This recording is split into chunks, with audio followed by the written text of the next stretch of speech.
We continue to follow breaking news in Mexico. A powerful earthquake has struck about 150 miles outside Mexico City in Puebla. NBC's Steve Patterson is following this from Los Angeles, where we are getting video in and reports. What have we got, Steve?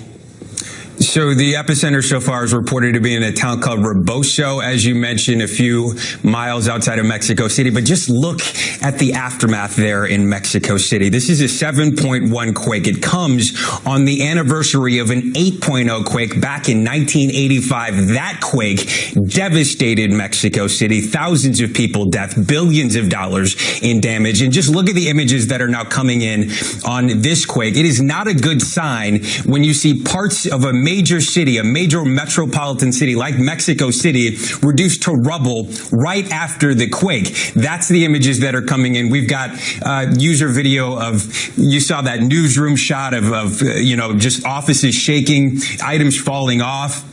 People trying to run and scramble to get underneath desks to protect themselves in any way they could.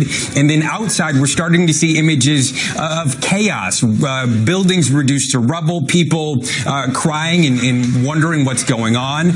This quake, as we mentioned, about 76 miles outside of Mexico City, that area is built on a lake bed, which tends to amplify the effects of earthquakes. So this 7.1 in some areas may be much worse in this area. So far, we know the Mexican president has activated a major disaster declaration for this quake. We know the governor in that region has said so far they have had no reports of loss of life or injuries. But just looking at the images, it's pretty clear that that's going to change pretty quickly here.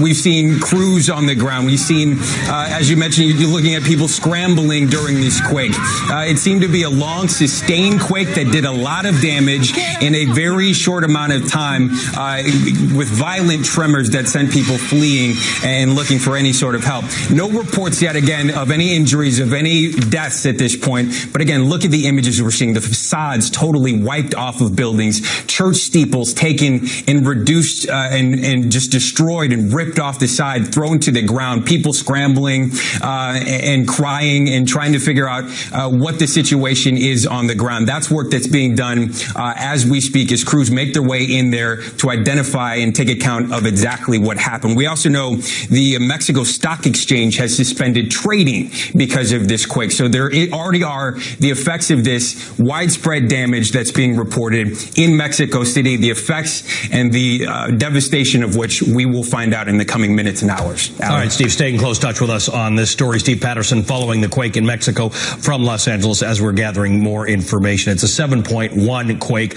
Joining me on the phone is Lucy Jones. She's a seismologist at the Dr. Lucy Jones Center for Science and Society.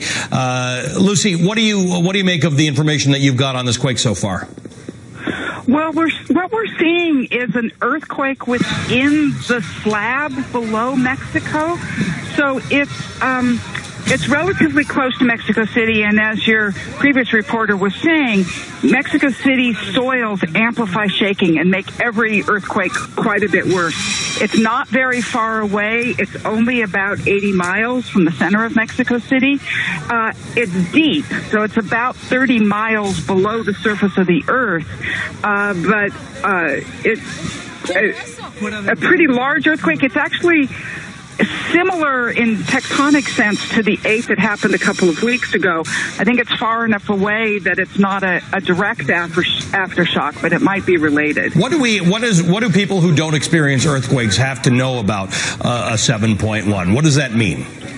Okay, the magnitude tells you how big a fault moved in the earthquake, because it's the total energy released in the earthquake, and that comes from every point on the fault surface.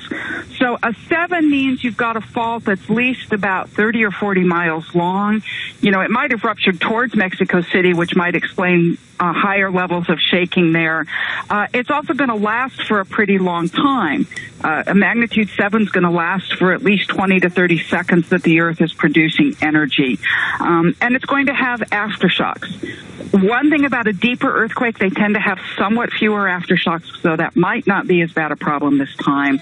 But people need to expect to be feeling more earthquakes. That is, I think, after you've been shaken, no pun intended, by the first one, you're so anxious about remaining tremors. But we'll have to keep a close eye on that because it is expected. Lucy, thanks very much, Dr. Lucy Jones, seismologist, giving us some information on this earthquake in Mexico City, a 7.1 in Mexico City. It's outside of Mexico, southeast of Mexico City, but the shaking and the damage, as you've seen, is being felt in the most populous city on the continent. All right.